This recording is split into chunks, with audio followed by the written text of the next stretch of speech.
Yes, we are live now. Hello friends, this is Himanshi and welcome to Let's Learn. Discuss करेंगे gene पियाजे's cognitive development, जो कि एक बहुत important theory है. कोई भी आपका टीचिंग एग्जाम है, कोई भी टेट है, D+B, KVS, रीट, कोई भी एग्जाम हो टीचिंग से रिलेटेड, वहाँ पियाजे को आप स्किप नहीं कर सकते. और इवन टीचिंग एग्जाम्स में भी आप पियाजे को किसी भी लेवल का, CDP के अलावा भी यहाँ पे बहुत सारे प्रैक्टिकल क्वेश्चंस पियाजे से आ जाते हैं. CTET में तो बहुत ही सारे क्वेश्चन, चाहे वो अलग अलग सब्जेक्ट्स में आए. तो पियाजे's कॉग्निटिव डेवलपमेंट, इनका पूरा आधार समझेंगे. संज्ञानात्मक विकास का सिद्धांत है पियाजे का, और इसको पूरा कंप्लीटली आज हम समझेंगे. सारी चीज़ें, जितनी भी चीज़ें आप स्कीमा, इक्विलिब्रेशन, एडेप्टेशन, जितनी भी चीज़ें आप सुनते हैं उन सबको हम क्लियर करेंगे एक एक स्टेप के थ्रू. जो इनकी 4 स्टेजेस हैं कॉग्निटिव डेवलपमेंट की, जो 4 फैक्टर्स हैं जिनके बेसिस पर इन्होंने बात की, उनको समझेंगे. तो पहले तो सभी को गुड इवनिंग, नमस्कार, राम राम, सत श्री अकाल, अस्सलाम वालेकुम, what ever you feel connected with. Start करते हैं. बिल्कुल, हाँ, टेक्निकल ग्लिच था एक छोटा सा. ठीक है, मतलब आप लोग आ चुके हैं. स्टार्ट करते हैं. सभी के लिए हेल्पफुल है ये, और बहुत काम की थियरी है. इसको आप एक बार में समझ पाएंगे तो बहुत बेहतर रहेगा, अदरवाइज फिर लोगों को कई बार में भी फिर प्रॉब्लम रहती है. चलिए, धन्यवाद. स्टार्ट करते हैं. पियाजे का संज्ञानात्मक विकास का सिद्धांत. अब संज्ञानात्मक विकास हमने, जब हम डेवलपमेंट की पहली वीडियो से जब इस पूरे कोर्स की शुरुआत हुई थी, तब हमने समझा था विकास के प्रकार, मतलब types of development, domains of development, जिसमें हमने समझा था physical, cognitive, social and emotional development को. और अगर हम बात करें कॉग्निटिव की, तो इसमें लैंग्वेज भी आ जाता है, और उस तरह से सोशल में इमोशनल आ जाता है या मॉरल आ जाता है. तो ये एक बात हुई. अब कॉग्निटिव क्या था? कॉग्निशन, संज्ञान, मतलब इंटेलेक्ट, बौद्धिक विकास, आपकी बुद्धि से संबंधित. कॉग्निटिव में आपकी थिंकिंग, कॉग्निटिव डेवलपमेंट में आपकी जो मेंटल स्किल्स हैं जितनी भी, चाहे वो थिंकिंग हो, रीजनिंग हो, प्रॉब्लम सॉल्विंग हो, जो आपकी तर्क, सोच या समस्या समाधान, ये सारी चीजें जो भी दिमाग से रिलेटेड हैं, वो यहाँ संज्ञानात्मक विकास में आ जाती है. मतलब बच्चा अपनी समझ का निर्माण कैसे करेगा, अलग अलग एक्टिविटीज के थ्रू, अलग अलग स्टेजेस में. और यहीं से इन्होंने एक सिद्धांत दिया. बेसिकली पियाजे ने कहा कि जो बच्चे हैं वो क्या हैं, नन्हे वैज्ञानिक हैं. मतलब children are like little scientists, है ना. और एक्टिव बिल्डर्स ऑफ नॉलेज, मतलब वो क्या कर सकते हैं, ज्ञान का निर्माण कर सकते हैं. कहें तो कह सकते हैं कंस्ट्रक्टिविस्ट थे पियाजे, रेडिकल कंस्ट्रक्टिविस्ट कहेंगे इनको. क्यों? अगर हमने बात की कंस्ट्रक्टिविस्ट कौन व्यक्ति, सृजनात्मकवादी कौन होगा जो मानेगा कि बच्चे ज्ञान का निर्माण कर सकते हैं. लेकिन अब इसमें अलग अलग थॉट्स हैं. जैसे वाइगॉस्की कहते हैं कि भाई समाज और संस्कृति के द्वारा करेंगे. यहाँ पर पियाजे कहते हैं कि भाई वो 4 फैक्टर्स हैं जिनसे इन्वॉल्व होकर के वो करेंगे. एक्टिविटी को इन्होंने सबसे ज्यादा इंपॉर्टेंस दी है. अगर हम बात करें यहाँ पर, तो 4 स्टेजेस हैं इनके डेवलपमेंट की, उसको समझेंगे. इसके अलावा पियाजे क्या है, रेडिकल कंस्ट्रक्टिविस्ट हैं. रेडिकल कंस्ट्रक्टिविस्ट, जैसे ब्रूनर हैं वो कॉग्निटिव कंस्ट्रक्टिविस्ट हैं, वेगोस्की हैं वो सोशल कंस्ट्रक्टिविस्ट हैं. और अगर इसके अलावा हम बात करें तो ये क्या थे, एक स्विस साइकोलॉजिस्ट थे. बहुत सारा काम इन्होंने किया है, अलग अलग फिलोसफी से लेके इंटेलिजेंस पर भी, इसके अलावा मॉरल डेवलपमेंट पर भी, मतलब जेनेटिक एपिस्टेमोलॉजी के लिए भी ना जाना जाता है, जो ज्ञान मीमांसा जिसको कहते हैं. तो इन्होंने बेसिकली बहुत सारा काम किया. तो रेडिकल कंस्ट्रक्टिविस्ट थे, जीन एपिस्टेमोलॉजिस्ट भी कहते हैं इनको. इसके अलावा अगर हम देखें यहाँ पर, तो ये एक स्विस साइकोलॉजिस्ट, बायोलॉजिस्ट भी कह सकते हैं इनको, क्योंकि हेरिडिटी पर बहुत ज्यादा इन्होंने जोर दिया. ठीक है. और स्विस बायोलॉजिस्ट थे. फादर ऑफ चाइल्ड साइकोलॉजी भी कह देते हैं, अगर आपने प्रीवियस वीडियोस में देखा हो तो. फादर ऑफ चाइल्ड साइकोलॉजी मतलब बाल मनोविज्ञान के जनक, क्योंकि इन्होंने क्या कहा कि बच्चा कर सकता है स्वयं से, उसमें अपने आप वो समझ का अपनी निर्माण करेगा.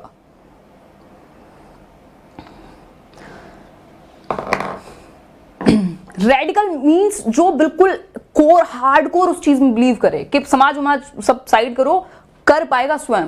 ठीक है. अब वो जो एक्टिविटीज हैं उसको इन्होंने इन्वॉल्वमेंट को बहुत ज्यादा जोर दिया, जिसको हम अभी आगे देखेंगे. तो ये कुछ चीजें हैं जो पियाजे के बारे में आप ध्यान रख सकते हैं. रेडिकल कंस्ट्रक्टिविस्ट थे, स्विस साइकोलॉजिस्ट थे, father of child psychology.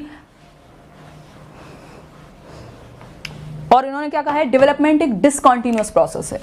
Development क्या है, एक डिसकॉन्टिन्यूअस प्रोसेस है, मतलब कि कॉन्टिन्यूअस नहीं है, निरंतर नहीं है, स्टेजेस में होता है. ठीक है. स्टेजेस में होगा. जैसे जो 4 स्टेजेस की इन्होंने बात की है, ये क्वेश्चन आया भी हुआ है. क्या करेगा, अगर ये वाला ग्राफ है तो ये डिसकॉन्टिन्यूअस है, मतलब स्टेजेस के हिसाब से चल रहा है.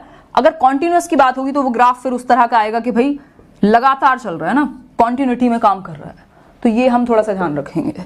वाइगॉस्की कहते हैं भाई कॉन्टिन्यूअस है, वो एज को इंपॉर्टेंस नहीं देते। जो एज को इंपॉर्टेंस दे रहा है वो क्या है, डिसकॉन्टिन्यूअस की बात करते हैं, क्योंकि एज की बात करते हैं कि आप एक सर्टेन एज से पहले बच्चे की विकसित नहीं हो सकती समझ। जैसे जैसे एज बायोलॉजिकल मैच्योरिटी जैसे जैसे बढ़ेगी वैसे वो समझ बढ़ेगी, उसकी एक्टिविटीज बेहतर होंगी। तो अलग अलग स्टेज में बच्चा अलग अलग तरह की एक्टिविटी करता है और उसके हिसाब से उसकी समझ विकसित होती है, अलग अलग कैरेक्टरिस्टिक्स आते हैं अब आगे इनकी स्टेजेस, और पहले 4 फैक्टर्स के बारे में बात करेंगे स्टेजेस से भी पहले, फिर समझेंगे बाकी चीजों को।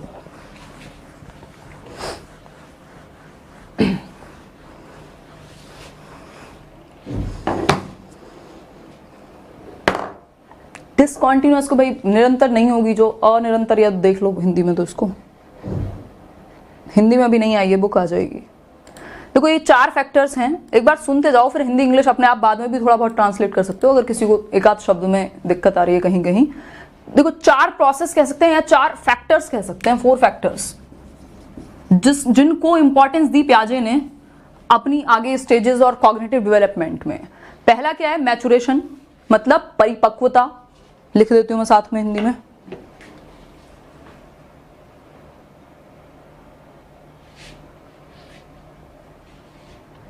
धन्यवाद पिनाकल। हाँ, तो 4 प्रोसेसेस देख लेते हैं। पहला क्या है, मैचुरेशन, जो एक फैक्टर है, मतलब परिपक्वता। जैसा कि हमने अभी बात की, हेरिडिटी को इन्होंने इंपॉर्टेंस दी है, परिपक्वता। दूसरा आप देख पा रहे हैं एक्सपीरियंस, मतलब अनुभव। थर्ड वन क्या है, या एज कह सकते हैं उसको। And third one is social interaction, मतलब सामाजिक अन्योन्य क्रिया। बहुत कम इंपॉर्टेंस दी है, इसके लिए इनको नहीं जाना जाता है। बहुत सारे लोग, मतलब हम क्वेश्चंस में भी देखते हैं, जब हमें 4 ऑप्शन दिए होते हैं तो हम सबसे ज्यादा लीस्ट इंपॉर्टेंट सोशल इंटरेक्शन को ही देते हैं पियाजे के केस में, क्योंकि ज्यादा जो इंपॉर्टेंस दी है वो वाइगॉस्की ने दी है। सामाजिक अन्योन्य क्रिया, सोशल इंटरेक्शन, और फोर्थ क्या है जो कि बहुत इंपॉर्टेंट है, वो है इक्विलिब्रेशन। इक्विलिब्रेशन, ठीक। इक्विलिब्रेशन को एक तरह से बैलेंस कह सकते हैं ना। बैलेंस को अब हिंदी में क्या कहेंगे, जरा लिख देना, यहाँ पे याद नहीं आ रहा। परिपक्वता हो गया, अनुभव हो गया, जिसको हम एक्टिविटी कह सकते हैं, एक्सपीरियंस, जो फिजिकल वर्ल्ड के साथ वो एक्टिविटी करेगा, एक्सपीरियंस लेगा, वो मैटर करेगा बहुत ज्यादा, ठीक। तो उन्होंने 4 चीजों को इंपॉर्टेंस दी है, ठीक। अब एक एक करके समझ लेते हैं। मैचुरेशन यानी परिपक्वता जो है, पहला मैचुरेशन है बायोलॉजिकल मैचुरेशन, मतलब एज के साथ आपकी समझ बढ़ेगी। वो जो जीन्स आपके पास हैं उससे आप एनवायरनमेंट के साथ इंटरेक्ट करेंगे और समझ बढ़ेगी। तो जब तक बच्चा बायोलॉजिकली मैच्योर नहीं है तब तक वो नहीं सीख सकता। ऐसा पियाजे मानेंगे कि अगर आप एक 2 साल के बच्चे को आप पियाजे नहीं पढ़ा सकते, मतलब पियाजे की थियरी नहीं पढ़ा सकते, क्योंकि वो उसके लिए रेडी नहीं है। रेडीनेस टू लर्न का कॉन्सेप्ट की यहां से बात निकल के आती है कि मैचुरेशन मतलब मैच्योर नहीं है बायोलॉजिकली, यानी रेडी नहीं है। तो रेडीनेस टू लर्न का एक इन्होंने बात की है, या कह सकते हैं इनसे जुड़ा हुआ है, क्योंकि क्वेश्चन ये भी आया हुआ है, सीटेट में इवन आया हुआ है, जब होती है कंफ्यूजन लॉ ऑफ रेडीनेस जो कि थॉर्नडाइक का है और रेडीनेस टू लर्न में। तो रेडीनेस टू लर्न किससे संबंधित है, मैच्योरिटी से। रेडीनेस टू लर्न कि भाई अभी वो उस चीज के लिए तैयार नहीं है, जेनेटिकली, बायोलॉजिकली, एज के हिसाब से मैच्योर नहीं हुआ उतना। तो ये है आपका मैच्योरेशन से रिलेटेड, पियाजे से रिलेटेड, कि आप किस एज में, क्योंकि आपका करिकुलम भी बनता है, अगर बुक्स भी बनती है तो एक इस एज के हिसाब से बनती है। हर किसी एज में ऐसा तो नहीं होता ना कि आप 5th क्लास के बच्चे के लिए तो आप मैट्रिक्स नहीं डाल देते हैं, ठीक है। तो ये एक बात है। आगे जो नेक्स्ट चीज है वो है आपका एक्सपीरियंस या एक्टिविटी। बच्चा फिजिकल वर्ल्ड के साथ क्या करेगा, एक्टिविटी करेगा, ठीक है। उसमें सोसाइटी को इंपॉर्टेंस इन्होंने कम दी है, लेकिन बाकी जो चीजें, जो मान लीजिए जैसे कुछ भी, कोई भी, मतलब लिटिल साइंटिस्ट खाए इन्होंने, नन्हे वैज्ञानिक हैं, क्योंकि वो खोज करते हैं एक तरह से, कुछ भी उनको मिले तो वो उसके बारे में खोल के देखेंगे, तोड़ के देखेंगे, 50 तरह की चीजें करेंगे। क्यों? क्योंकि वो अपनी समझ बनाने की कोशिश कर रहे हैं एक्टिविटी एक्सपीरियंस के थ्रू, ठीक। तो ऐसे बचपन में मेरे को एक पेन लिया था मैंने, वो वाला ऐसे टिक टिक करने वाला, बड़ा पहली बार मजा आया। मतलब ऐसे बचपन में स्कूल में लिखने नहीं देते ना 5th क्लास तक ऐसे पेन से, तो बड़ा फैसिनेटिंग लगता है पेन छोटे बच्चों को। तो मैं ऐसे लेके आई थी, फिर मैंने उसको पूरा खोल खाल के मैंने देखा, अच्छा ये स्प्रिंग होती है, तो उसको फिर खराब कर दिया बाद में, रेत वेत में डाल के पता नहीं क्या किया। तो वो उस तरह की वो बच्चे की अपनी अलग डिस्कवरी चल रही होती है ना। तो और हम रोकते रहते हैं कई बार हर चीज में कि भैया ये मत कर, दीवारों पे कैसे तूने ये चला दिया, कुछ कर दिया, रिमोट खराब कर दिया, क्योंकि वो अपनी एक डिस्कवरी में है, ठीक। तो ये हम ध्यान रखेंगे, एक्सपीरियंस यानी कि एक्टिविटी को इन्होंने इंपॉर्टेंस दी है।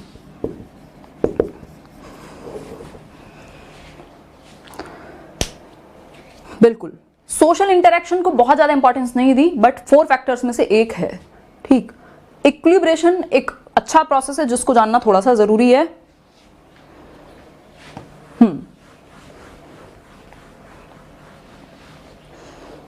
लॉ ऑफ रेडीनेस आप एनवायरमेंट बनाते हैं तैयार करने के लिए, वो है लॉ ऑफ रेडीनेस थॉर्नडाइक का। Readiness to learn is biologically, genetically आप मैच्योर हैं कि नहीं एज के हिसाब से, उसमें आप बाहर से माहौल बना भी दें तब भी उसको समझ थोड़ा ना आ जाएगा। तो ये चीज भी हमें ध्यान रखनी है, दोनों में डिफरेंस। ठीक, इक्विलिब्रेशन आ जाता है 4th टर्म, इसको समझ लेते हैं।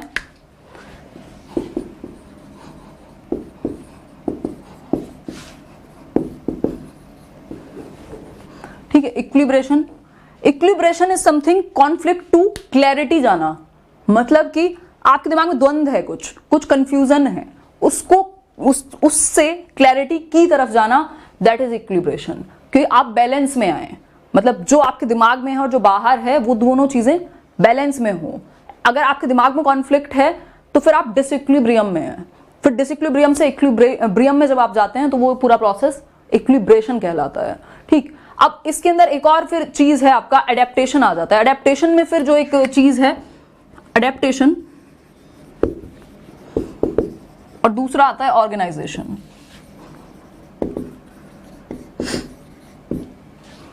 एडेप्टेशन के लिए 2 चीजें इंपॉर्टेंट है बहुत ज्यादा, जहां से क्वेश्चन उठ के आता है। एडेप्टेशन इज एक प्रोसेस है पूरा। एडेप्टेशन में आ जाता है आपका एकोमोडेशन और एसिमिलेशन। एसिमिलेशन मतलब आत्मसातीकरण, आत्मसात करना, और यहां पे आपका सामंजस्य जैसा कुछ होगा, आत्मसात। और एक बार लिखो जरा एडेप्टेशन, इसको एकोमोडेशन को हिंदी में क्या कहते हैं? समायोजन। बिल्कुल, बहुत बढ़िया, समायोजन। ठीक है, ये एक प्रोसेस है पूरी जिसको हम अभी एक चार्ट के थ्रू समझेंगे।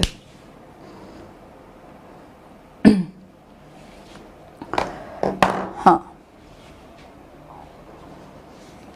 बहुत बढ़िया भैया। से लाइक करने में क्यों कंजूसी करते हो, मतलब कुछ क्या बुराई है? हिंदी वाले तो दुखी ज्यादा रहते हैं। इक्विलिब्रेशन समझा हमने, एडेप्टेशन, एडेप्टेशन में एकोमोडेशन और एसिमिलेशन। पहले एसिमिलेशन मतलब आत्मसात करना, जब आप ऐड करते हैं कुछ भी नया, और जब आप उसमें परिवर्तन करेंगे या उसमें चेंज करेंगे, मॉडिफाई करेंगे, उसको एडजस्ट करेंगे कुछ अपने स्कीमा, एक वर्ड आता है जिसकी वजह से ये पूरा जो एडेप्टेशन का प्रोसेस है, जिसकी वजह से आपका स्कीमा अपडेट होता है। ठीक है, अब स्कीमा को भी समझेंगे, ये क्या बला है। स्कीमा क्या है? आपकी, कह सकते हैं एक तरह से, योर अंडरस्टैंडिंग ऑफ वर्ल्ड, या चीजों की जो आपकी अंडरस्टैंडिंग है एक तरह से। मतलब अगर आप किसी भी चीज को पहचान पाते हैं, ये रिमोट है, इसको आप पहचान पा रहे हैं, क्यों पहचान पा रहे हैं? क्योंकि ये आपके स्कीमा में है ऑलरेडी। ठीक, तो आपकी अंडरस्टैंडिंग ऑफ थिंग्स और वर्ल्ड, आपके दिमाग में कैटेगरीज बनी हुई है, कैटेगरीज ऑफ इंफॉर्मेशन है, या कहें तो रूम्स ऑफ इंफॉर्मेशन है, जिसमें अलग अलग कैटेगरी हैं। कोई बेसिकली रिमोट का स्कीमा मान लेते हैं, कुछ रिलेशनशिप्स का हो सकता है, मॉन्यूमेंट्स का हो सकता है, सिटीज का हो सकता है। तो ये अलग अलग बेसिकली आपके कैटेगरीज हैं। जो ऑर्गेनाइजेशन में बेसिकली कैटेगरीज हम कह सकते हैं, organisation is all about categorisation, मतलब क्लासिफाई करते हैं आप, कैटेगरीज में डालते हैं, जिससे आपका जो स्कीमा है वो एक प्रॉपर तरीके से आप याद रख पाते हैं कि भाई कॉग्निटिव डेवलपमेंट में ये आपका प्याजे बात करते हैं, ब्रूनर बात करते हैं, ये वाइगॉस्की बात करते हैं, तो आपको पता है कि कौन सी थ्योरी किस कैटेगरी में आती है, क्योंकि आपने अपने स्कीमा में ये चीज ऑर्गेनाइज की हुई है। ठीक है, तो इस तरह से आप ध्यान रख सकते हैं। इसको अभी समझेंगे और बेहतर तरीके से, क्योंकि इसमें बड़ा कंफ्यूजन रहता है, 1 नंबर क्वेश्चन आ ही जाता है बहुत बार।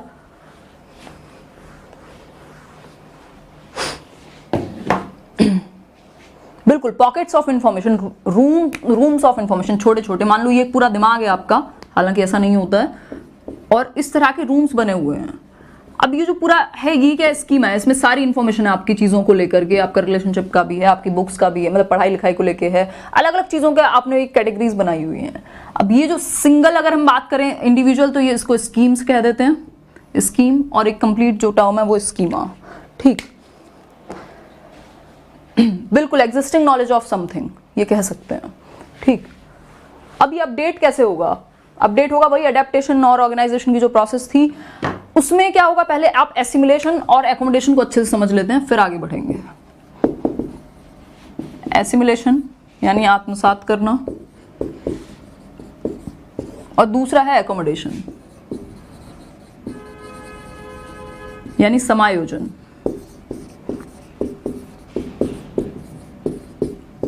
अच्छा, आज और परेशान हो लो हिंदी वाले, कल से मैं पूरी कोशिश करूंगी एक एक टर्म आपको हिंदी में भी साथ में बताया जाए। मैं थोड़ा सा होमवर्क करके आऊंगी हिंदी पे, तो कोई बात नहीं।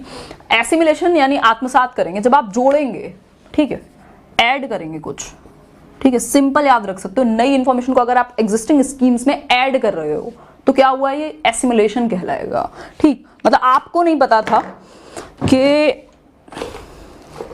मान लेते हैं ऐसे, थोड़ा सा इसको समझने की कोशिश करते हैं, ये शायद पता नहीं, वो नॉर्मल वाले जो ईयरफोन्स आते हैं, ये मान लेते हैं, बहुत ज़्यादा उलझे हुए हैं ये ईयरफोन्स आते हैं, वो एक वायर वाले, ठीक है। आपने बचपन में कभी देखे या आपको दिखा के, अच्छा इनको ईयरफोन्स कहते हैं, इनको फ़ोन में लगा के या लैपटॉप में लगा करके सुन सकते हैं, कुछ आवाज़ आती है इनमें से, इसका जो भी यूज़ है आपने अपने स्कीमा में ऐड की है चीज़ के, ये जो कॉन्सेप्ट है ये ईयरफोन्स का कॉन्सेप्ट है ना, ये आपने ऐड कर लिया, नई इन्फॉर्मेशन को आत्मसात कर लिया, एसिमुलेट कर लिया। अब आप कुछ टाइम बाद, या मान लेते हैं आप तो शायद अपडेटेड रहते भी होंगे, कोई बहुत बूढ़ा व्यक्ति है या बहुत ज़्यादा अपडेटेड नहीं है, या कोई बहुत दूर रिमोट किसी एरिया से आया है जहाँ बहुत ज़्यादा फैसिलिटीज़ नहीं है, तो उनको आप ये एयरपॉड्स दिखाते हैं, या दिखाते क्या है, आपने यूज़ कर रहे हैं ऐसे कान में लगा करके, और ऐसे आपने लगाए हुए हैं, तो वो उसको 1 मिनट के लिए सोचना पड़ेगा कि यार या तो इसका वायर कहाँ है अगर ये ईयरफोन्स हैं तो, या फिर ये क्या आफत है, ठीक है। तो उस सिचुएशन में जब आप बताएंगे ये भी एक टाइप है या ये भी इस तरह के भी होते हैं, ठीक है, तो उस सिचुएशन में वो फिर क्या करेगा, इस चीज़ को एकोमोडेट करेगा, ठीक है। तो ये इसमें मॉडिफिकेशन आएगा, जो ऑलरेडी एग्जिस्टिंग स्कीमा था या तो उसमें परिवर्तन होगा फिर, तो वो एकोमोडेशन है, ठीक है। इसका एक और एग्जांपल हम लोगों ने बहुत बार समझा है कि भाई एक जो नॉर्मल वॉच आती थी, ठीक है, नॉर्मल वॉच आती थी, इसका स्कीमा बना हुआ था। एक इस तरह की चीज आती है जो आजकल स्मार्ट बैंड हम कह देते हैं, सो कॉल्ड। तो अब इस सिचुएशन में जब ये आपने पहले से ऐड किया होगा, जब पहली बार आपने वॉच का कॉन्सेप्ट सीखा होगा, जब आप इसमें मॉडिफाई करते हैं, अच्छा ये भी टाइप का है, एक इस भी तरह की चीज है, अच्छा इसमें ये थोड़ा सा चेंज होता है, और जरूरी नहीं है ये सिर्फ एक ही मतलब टाइम दिखाने का ही काम हो, तो आप जब नई चीजें आपके सामने आती हैं तो क्या होगा, एकदम डिसइक्विलिब्रियम में जाएंगे आप। पहले आप इक्विलिब्रियम में थे, मान लीजिए आपने वॉच का कॉन्सेप्ट जान लिया, आप बैलेंस में थे, लेकिन जब आपके सामने नई सिचुएशन आई, आपने देखा कुछ अजीब सा और बड़ा कुछ, मतलब ऐसे लाइट वाइट जल रही है, उसमें आपके दिमाग में डिसबैलेंस क्रिएट हुआ, कॉन्फ्लिक्ट आया, डिसइक्विलिब्रियम में आए आप। फिर उसके बाद आपने उसको भी एकोमोडेट किया, मॉडिफाई किया, एडजस्ट किया अपने स्कीमा में, और फिर से आप इक्विलिब्रियम में चले गए, यानी बैलेंस में चले गए। इसको एक चार्ट के थ्रू समझते हैं। हाँ, इसको एक चार्ट के थ्रू समझेंगे। जिनको ऐसे पहली बार समझ रहे हो, थोड़ा सा लास्ट तक रुकना, उससे क्या होगा, एक रिवीजन जब हम लोग आसानी से करेंगे तो और चीजें क्लियर हो जाएंगी। कोई बात नहीं मोहिनी, एक बहुत ही रेट्रो एग्जांपल लेते हैं जिससे सबको समझ आता है दुनिया में, वो है कैट का और डॉग और कैट का, ठीक है। अब बच्चे ने ये कैट देखी, ठीक है, एक बिल्ली को देखा, और उसके पेरेंट्स ने उससे बताया कि भैया इसके 4 लेग्स होते हैं और एक इसकी टेल है, पूंछ है, और ये कैट है, ठीक है। ऐसे उसको आवाज का हो सकता है तब तक ना पता हो या पता भी हो, ठीक है। तो ये कैट है, बिल्ली है। उसने डॉग देखा किसी दिन, अब उसको लगा यार ये भी कोई प्रकार की कैट ही है ना, उसको भी उसने कैट ही माना, क्योंकि उसके भी 4 पैर थे, उसकी भी एक पूंछ थी, थोड़ा हाइट में बढ़ा था बस, तो उसने सोचा होगा ये बड़ी सी कैट है कोई, ठीक है। लेकिन वो आवाज दूसरी निकालता था, ये बाद में आएगी, ये कॉन्सेप्ट की आवाज से वो पहचानेगा या क्या करेगा, बट उसको लगा ये भी एक कैट है। अब यहां पे एसिमुलेट किया था, ऐड की थी इंफॉर्मेशन, आत्मसात किया था, लेकिन यहां परिवर्तन होगा, ठीक है, यहां समायोजन होगा, एडजस्ट किया जाएगा नई नॉलेज को कि अच्छा ये डिफरेंस होता है, इसमें ये चीज है, ये विभिन्नता है, और ये डॉग है, ठीक। तो नया स्कीमा बनेगा या फिर आप मॉडिफाई करेंगे पुराने स्कीमा को, पुरानी जो एग्जिस्टिंग इंफॉर्मेशन थी उसमें बदलाव करके आप एडजस्ट कर लिया या फिर नया बना लिया। लेकिन जब आप सिर्फ नई इंफॉर्मेशन को ऐड कर लेते हैं एग्जिस्टिंग स्कीम्स में, तब वो एसिमुलेशन है। I hope I am clear now. हाँ, इसका बहुत सारे एग्जाम्पल हैं, जैसे चिड़िया को आपने उड़ते हुए देखा और बर्ड को उड़ते हुए आपने बताया बच्चों की बर्ड है, आसमान में उड़ती है। नेक्स्ट टाइम उसने कोई एरोप्लेन देखा उसने उसको भी बर्ड बोल दिया, ऐसा ये क्वेश्चन भी आया हुआ है। तो अब ये जो एरोप्लेन को उसने बर्ड बोला, पहले जब वो बर्ड को देखा और उसके घर वालों ने उसे बताया कि ये बर्ड होती है, या उसने बुक में पढ़ा, तो उसने एसिमिलेट किया, आत्मसात किया उस चीज को, उस कॉन्सेप्ट को अपने स्कीमा में, ठीक है। लेकिन जब नेक्स्ट टाइम उसने जब एरोप्लेन को भी बर्ड बोला और उसको बताया गया कि भाई ये बर्ड नहीं होती, इसका तो अलग कॉन्सेप्ट है, ये एरोप्लेन है, तब वो एकोमोडेट करेगा, वो पुराने स्कीमा में परिवर्तन होगा और नया स्कीमा बनेगा एक एरोप्लेन का, ठीक है। तो ये जरूर ध्यान रखिएगा, कुछ वर्ड्स का खेल है यहाँ पे, अगर कई लोगों को दिक्कत रहती है इसमें, तो 2-4 चीजें याद रख लीजिएगा, 1 नंबर तो जाएगा नहीं कहीं।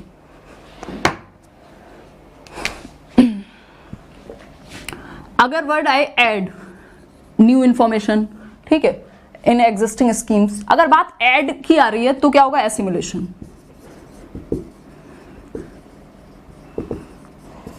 अगर आए एडजस्ट करना, मॉडिफाई करना, मैनिपुलेट करना, है ना, परिवर्तन कर रहे हो आप बेसिकली, तो उस केस में क्या होगा, ये एकोमोडेशन होगा, समायोजन होगा, ठीक है। तो ये 2 चीजें जरूर ध्यान में रखनी है, इनका बहुत बड़ा खेल है पूरी थियोरी में, ठीक। आगे बढ़ जाते हैं, अब थोड़ा सा एक चार्ट के थ्रू समझ लेते हैं, ये सारे कॉन्सेप्ट्स को समझेंगे अभी प्याजे से रिलेटेड। इसको भी लास्ट में आप ये चार्ट का स्क्रीनशॉट ले लेना, एक एक चीज आराम से बाद में क्लियर हो जाएगी। यहां आ जाते हैं अब, अभी भी किसी को कोई डाउट है तो पहले बताओ, फिर आगे बढ़ेंगे, क्योंकि प्याजे में एक बार डाउट अगर आपको रहेगा तो फिर सारे जीवन रहेगा और फिर क्वेश्चंस गलत होंगे, और एक नहीं मल्टीपल होंगे, क्योंकि फिर आप वाइगोस्की को प्याजे में मिलाएंगे, प्याजे को वाइगोस्की में मिलाएंगे। प्याजे ने एक और चीज कही है कि पहले थॉट प्रोसीड्स लैंग्वेज, पहले विचार आएगा, वहां विचार से भाषा आएगी, ठीक है। तो उसको भी ध्यान में रखना है, बिल्कुल। अडेप्ट करना, बिल्कुल बिल्कुल, मॉडिफाई करना, और अडेप्टेशन, एडजस्टमेंट, मॉडिफिकेशन, मैनिपुलेशन की वजह से नया स्कीमा बनना या पुराने में परिवर्तन होना, दैट इज एकोमोडेशन, मतलब समायोजन, नए स्कीमा को बनाना या नई इंफॉर्मेशन को ऐड करना, दैट इज एसिमुलेशन। दोबारा देखना जिनको अभी भी दिक्कत है तो।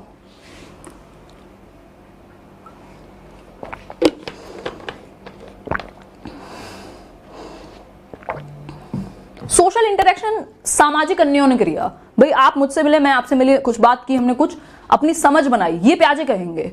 यहां पे इंटरनलाइज नहीं किया, जैसे वाइगोस्की कह रहे थे कि आप इंटरनलाइज कर लेते हैं, जो आपसे आपका कल्चर और आपका समाज बताता है, जो आपकी समाज और संस्कृति बताते हैं, उनके अनुसार आप इंटरनलाइज करते हैं, इंटरेक्ट करके, ठीक। लेकिन यहाँ पे बच्चा इंटरेक्ट करेगा और अपनी समझ बनाएगा, ठीक। तो वो सोशल इंटरेक्शन प्याजे ने उसको इंपॉर्टेंस दी है, कम दी है बट दी है।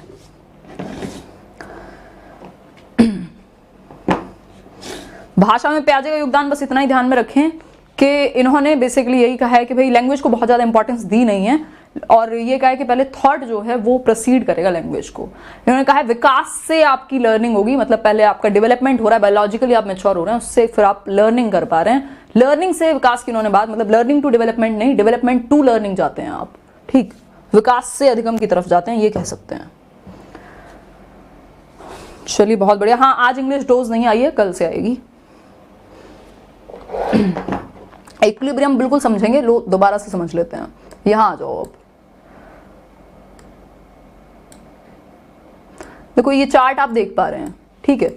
इसमें 2 चीजें हैं, एसिमिलेशन और एकोमोडेशन, जो किसका पार्ट है, अडेप्टेशन का, और अडेप्टेशन भी किसका पार्ट है, इक्विलिब्रेशन का, ठीक। अब यहाँ पे एसिमिलेशन मतलब आपने कोई नई सिचुएशन देखी और उसको ऐड कर लिया, जो पहला स्टेप है यहाँ पे, ठीक है। ये फर्स्ट स्टेप है कि आपने नई इंफॉर्मेशन देखी और ऐड कर लिया, तो एसिमिलेट कर लिया, आत्मसात कर लिया। दूसरी जो अब क्या होगा आपके दिमाग में, बैलेंस आएगा, इक्विलिब्रियम आएगा, ठीक है। बैलेंस आएगा, बैलेंस की स्थिति बनेगी, जिसको हम इक्विलिब्रियम कह रहे हैं यहाँ पर, या इक्विलिब्रेशन कह रहे हैं। बैलेंस आ गया, आपने कोई नई चीज देखी, आपने वॉच को देखा और वॉच को वहां पे आपने ऐड कर लिया अपने स्कीमा में, नई सिचुएशन आई, बैलेंस क्रिएट हुआ, इक्विलिब्रेशन हुआ। हाँ, ये तो वॉच है, ठीक है, या ये तो फोन है, ठीक। लेकिन अब क्या होगा, अब कोई और क्या, कौन सी सिचुएशन आएगी, फिर एक नई सिचुएशन आई आपके सामने, कोई न्यू सिचुएशन आई, आपने कुछ अलग ही तरह की चीज देख ली जो कि फोन नहीं था, ठीक है, लेकिन फोन के जैसा दिखता था। तो उस सिचुएशन में, न्यू सिचुएशन आपका पूरा बैलेंस बिगाड़ देगी, है ना। ऐसे जिंदगी में भी होता है भाई, आप बैलेंस में होते हो, फिर कहीं से धक्का लगता है, कुछ एक्सीडेंट हो गया, कुछ हो गया, आप डिसबैलेंस में चले गए, एक तरह से कॉन्फ्लिक्ट में चले गए। तो न्यू सिचुएशन आई और उसने आपको डिसइक्विलिब्रियम में लेके चली गई। ठीक, फोर्थ स्टेप क्या हुआ? डिसइक्विलिब्रियम, मतलब आप बैलेंस में नहीं है। फिर अब जब आप बैलेंस में नहीं है तो क्या करेंगे? आप एकोमोडेट करेंगे बैलेंस में आने के लिए, है ना, जो है उसको या तो अडेप्ट करेंगे, चेंज को एडजस्ट करेंगे उस अपने पुराने स्कीमा में, कुछ नया बनाएंगे, कुछ सोचेंगे पूरा, तो एकोमोडेट करेंगे आप, जिसको समायोजन कहते हैं। तो ये प्रोसेस है पूरा, और जो चलता रहता है। फिर से कोई नई सिचुएशन आएगी, फिर से आप एसिमुलेट करेंगे, फिर ये पूरा प्रोसेस घूम करके आएगा वापस। ठीक, धन्यवाद शालिनी। एक मिनट इसको हटा देती हूँ, दिख नहीं रहा होगा। हाँ, प्रोसेस ऑफ इक्विलिब्रेशन हमने अभी देखा। स्कीमा है आपका, आप ऐड करते हैं कुछ अपने स्कीमा में, फिर ऐड किया उसको मॉडिफाई करेंगे, अकोमोडेट करेंगे, इस तरह से स्कीमा अपडेट होता रहता है, ये प्रोसेस चलता रहता है। तो इस चीज को आप समझ लेंगे थोड़ा सा। ठीक है, स्लाइड में आपने देखा होगा, ये प्रोसेस आपको दिख रहा होगा यहाँ पर, जो ये पूरा एक सर्कल बना हुआ है। भाई एसिमुलेट किया, अपडेट हुआ आपका स्कीमा, फिर उसमें एकोमोडेट किया, फिर से अपडेट होगा, तो वो चलता रहेगा।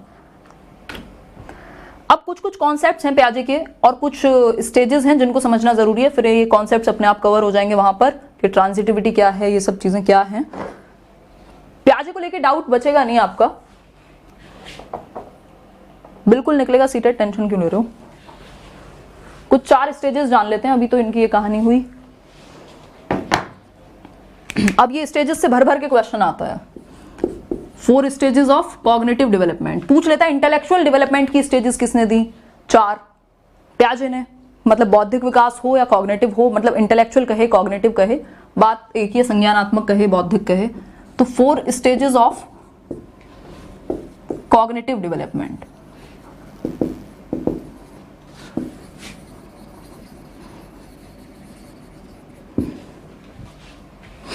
संज्ञानात्मक विकास के 4 स्तर। पहला है, इसको याद रखिएगा, 1 नंबर में क्वेश्चन हर जगह पूछ लेता है, सिंपल से सिंपल जगह पे भी आपसे पूछ लेगा कि इसकी एज क्या है, या बहुत बहुत आसान सी स्टेजेस हैं लेकिन इनको कॉम्प्लिकेट कर देता है कई बार। ठीक है, बुक मत पूछो, अभी काम कर लो भाई। 2-4 दिन तो देखो कम से कम, अगर आप हिंदी मीडियम से हो तो 2-4 दिन में आप कंफर्टेबल हो जाओगे, और थोड़ा मैं तो काम कर ही रही हूँ कि हिंदी आपको साथ के साथ ज्यादा बताऊं। ठीक है, सेंसरी मोटर स्टेज, क्योंकि इसके अलावा और कोई इलाज नहीं है। जन्म से 2 वर्ष तक, बर्थ टू 2 इयर्स। ठीक, इसको कहते हैं शैशवावस्था।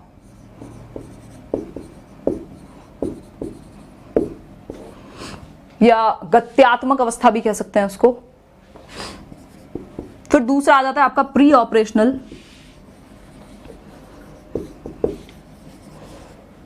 ये है आपका 2 to 6 ईयर्स ऑफ एज, मतलब 2 साल से 6 वर्ष तक, जिसको अर्ली चाइल्डहुड पीरियड भी कहते हैं। इसको पूर्व संक्रियात्मक अवस्था कहते हैं। संक्रियात्मक मतलब ऑपरेशन से पहले की स्टेज, लॉजिक से पहले की स्टेज। ठीक, पूर्व संक्रियात्मक अवस्था।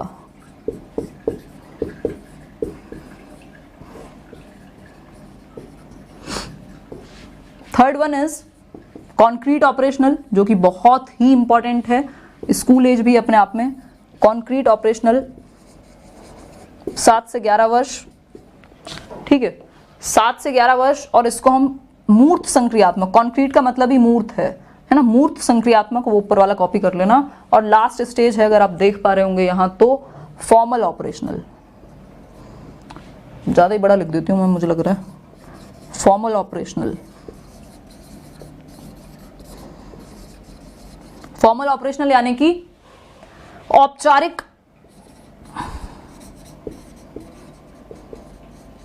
औपचारिक संक्रियात्मक अवस्था। ठीक, 11 साल से अबव।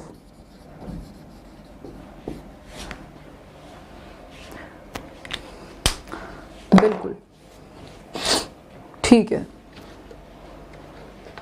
बिल्कुल सही बोल रहे हैं ओम प्रकाश जी। टाइम देना पड़ेगा आपको थोड़ा सा, किसी का भी एक वे होता है तरीका समझने का। SPCA बहुत बढ़िया, आप निमोनिक्स बनाने लगे हैं दामोदर, बहुत अच्छा आप लोग बनाते हैं। SPCA से आप याद रख सकते हैं, है ना। ऐसे सुपरिंटेंडेंट ऑफ पुलिस होता है SP, और CA आपका होता ही है चार्टर्ड अकाउंटेंट। CF है, सॉरी CF से कुछ भी बना लेना, अपनी कहानियां बना लेना। SPCF मतलब सेंसरी मोटर, सेंसेस और मोटर एक्टिविटीज, मतलब अपने जो भी 5 सेंसेस हैं, आपकी ज्ञानेंद्रियां हैं, उनसे और आपकी जो मोटर एक्टिविटीज, फिजिकल एक्शंस हैं, उनसे बच्चा अपनी समझ बनाएगा, अपनी दुनिया की और अपने संज्ञान का विकास करेगा, अपने कॉग्निटिव डेवलपमेंट को बेहतर करेगा। अब इन चारों स्टेजेस को एक एक करके समझेंगे, इनके कैरेक्टरिस्टिक्स को भी।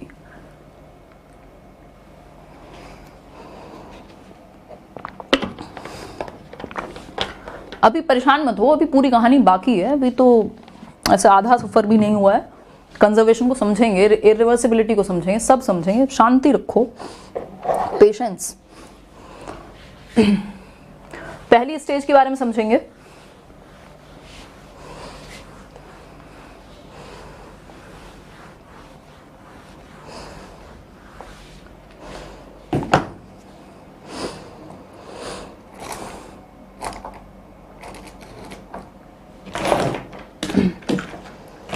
मैं ढूंढ रही हूँ, एक पतले वाला मार्कर होता है ताकि थोड़ा स्पेस कम हो और काम ज़्यादा हो।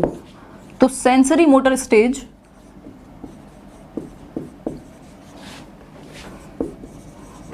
दिख भी रहा है कुछ? हाँ, जन्म से 2 वर्ष, 0 to 2 years, अगर हम इन टर्म्स ऑफ ईयर्स बात करें, ठीक।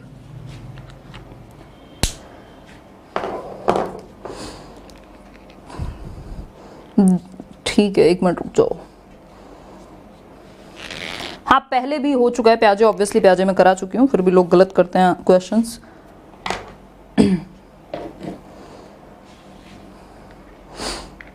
धन्यवाद मोहित। कोई भी डाउट हो तो पूछते रहना साथ के साथ।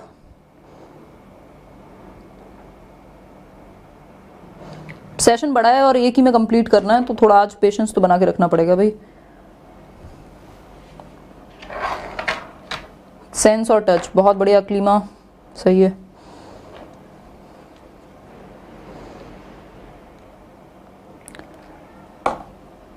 ऐसे 2 घूंट जिंदगी की पोलियो की दवाई पिला दूं इसे।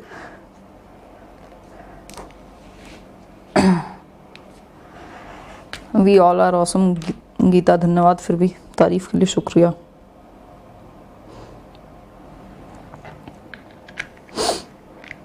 बहुत बढ़िया जितने भी लोग लिख रहे हैं, ऑब्जेक्ट परमानेंस और ये सारी चीजें। देखो, सेंसरी मोटर स्टेज मतलब शैशवावस्था कह सकते हैं, या गत्यात्मक कौशल वाली अवस्था है एक तरह से, जहां बच्चा सेंसेस से सीखेगा। तो एक टर्म हम यूज करते हैं, सेंसेस आर टीचर्स, ठीक है। मतलब हम टर्म यूज नहीं करते, ये मेरे द्वारा बनाया गया एक सेंटेंस जैसा ही है कि आपके बच्चे जो हैं, बच्चे के लिए मतलब टीचर्स क्या करते हैं, हमें थोड़ा बहुत सिखाने का, फैसिलिटेट करने का काम करते हैं, जिनके द्वारा हम साथ में मिलकर कुछ समझ बना लें। तो ये जो आपके सेंसेस हैं, जो आपकी ज्ञानेंद्रियां हैं 5, वो सेंसेस आपको हेल्प करती हैं सिखाने में, ठीक। तो इसलिए इस स्टेज में जो सेंसेस हैं, जैसा कि आप नाम से देख पा रहे हैं, सेंसरी मोटर मतलब सेंसेस और मोटर एक्टिविटीज। तो सेंसेस से सीखेगा बच्चा, सेंसेस को यूज करेगा। इस स्टेज में बेसिकली एक और क्वेश्चन आ जाता है कि वो कौन सी स्टेज है जब बच्चा अपनी आंखों से, हाथों से, अपने माउथ से, इन सब चीजों से सोचता है, ठीक। तो ये स्टेज कौन सी है? Sensory motor. यहीं से तो वो समझ बना रहा है ना अपनी, इन 5 ज्ञानेंद्रियों के थ्रू, ठीक है। अब इसमें एक इंपॉर्टेंट फीचर है, हर स्टेज में कुछ कैरेक्टरिस्टिक हैं जो वो एक नेक्स्ट स्तर तक पहुंच पाता है, नेक्स्ट लेवल तक, कॉग्निटिव लेवल पर। एक चीज आती है यहाँ पे ऑब्जेक्ट परमानेंस, जो लगभग हर एग्जाम में क्वेश्चन पूछा जाता है। ऑब्जेक्ट परमानेंस, ऑब्जेक्ट परमानेंस आ जाता है 9 से 11 महीने के आसपास, मतलब 1 साल से पहले पहले आ जाता है, या कहें तो अंडर 2 इयर्स तो आ ही जाएगा। वस्तु स्थायित्व कहते हैं इसे हिंदी में, मतलब जो वस्तु है वो स्थायी हो जाएगी, ये कह सकते हैं बच्चे के दिमाग में। मतलब out of sight out of mind does not exist और does not apply after this concept, कह सकते हैं। जब ऑब्जेक्ट परमानेंस इज अचीव तो फिर आपका out of sight out of mind नहीं चलेगा। Out of sight out of mind क्या है? ऐसे आंखों के सामने नहीं है, दिमाग में भी नहीं है, ठीक है। मतलब नजर से हटा और दिमाग से भी गया। तो इससे पहले अगर आप 11 महीने से पहले, 9 महीने से पहले बच्चे के सामने, वो बहुत आपने कॉमन सी चीज देखी होगी, ऐसे माएँ या ऐसे पुराने जमाने में तो होता ही था भाई, आजकल अपडेटेड हो गया सब कुछ, हम पूरा ऐसे कंप्यूटर जनरेशन बन चुके हैं। तो लोग ऐसे वो ता वाला फील करते थे, मतलब बच्चे के सामने ऐसे हाथ रख के उसको ता बोलते थे, फिर हटाते थे, वो एकदम खुश होता था, उसे लगता था हाँ एकदम से माँ वापस आ गई या कोई है सामने, ठीक है। तो क्यों ऐसा क्यों हो रहा था, वो क्यों इतना एक्साइटेड हो रहा था इस छोटी सी एक्टिविटी पे? अब तो आप नहीं होंगे, अगर मैं ये करूँ था तो आपको लगेगा क्या बेवकूफ है क्या, ठीक। तो उस सिचुएशन में क्यों? क्योंकि जो वस्तु है ना, मतलब आप एक ऑब्जेक्ट है बच्चे के सामने, आपने अगर फेस पे हाथ रखा तो उसके लिए अब आप एग्जिस्ट नहीं करते, क्योंकि साइट जो वो देख नहीं पा रहा वो एग्जिस्ट नहीं करता उसके लिए, ठीक है। जिसको वो टच नहीं कर पाता, जिसको वो सुन नहीं पाता, वो तभी चीजें एग्जिस्ट करती हैं जिन चीजों को वो सुन पाए, टच कर पाए, देख पाए। अगर सामने से हटा लिया तो वो दिमाग से भी हट गया।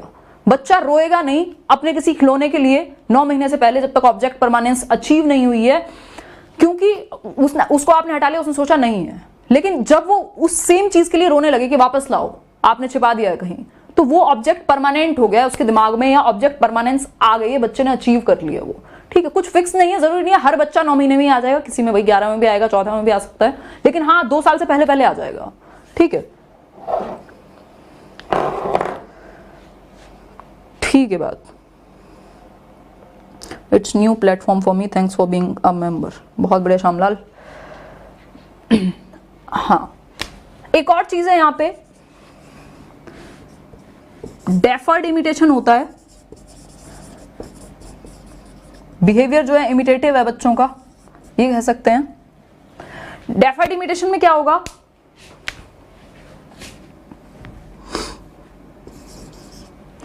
डेफर्ड इमिटेशन मतलब अनुकरण है एक तरह का। आपको उसने देखा कुछ एक्टिविटीज करते हुए, वो बाद में उसको रेप्लिकेट कर सकता है, इमिटेट अनुकरण कर सकता है उस चीज का, सेम एक्टिविटी का, बाद में भी वो याद रख पा रहा है उस चीज को, तो ये डेफर्ड इमिटेशन है, ठीक है।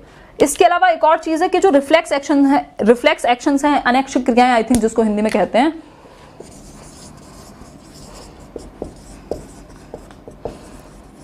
वो एंड होने लगते हैं, धीरे धीरे खत्म होने लगते हैं, कुछ बच जाते हैं। जैसे आपकी हार्ट बीट, मतलब आप तो नहीं ऐसे कहते ना कि भैया अब हार्ट बीट करेगा आपका, वो ऑटोमेटिक है, टाइम चलेगा नहीं तो खत्म हो जाएंगे।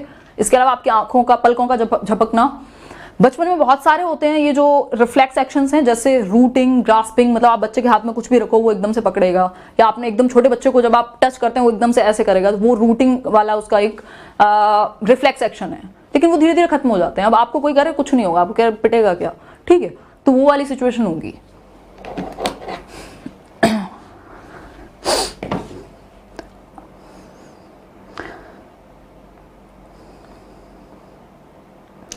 तो ये एक बात हुई, इसको आप रखेंगे ध्यान में। हाँ, आगे बढ़ जाते हैं नेक्स्ट स्टेज की तरफ, जो है प्री ऑपरेशनल स्टेज।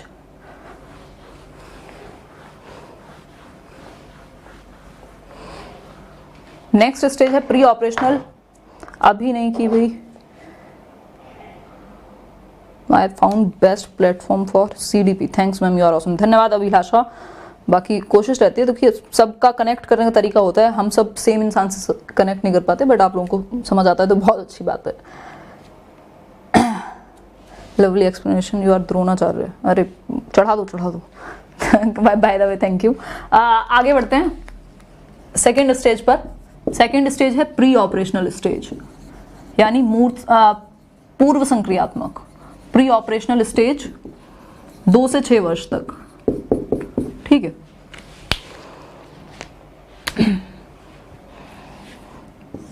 पूर्व संक्रियात्मक,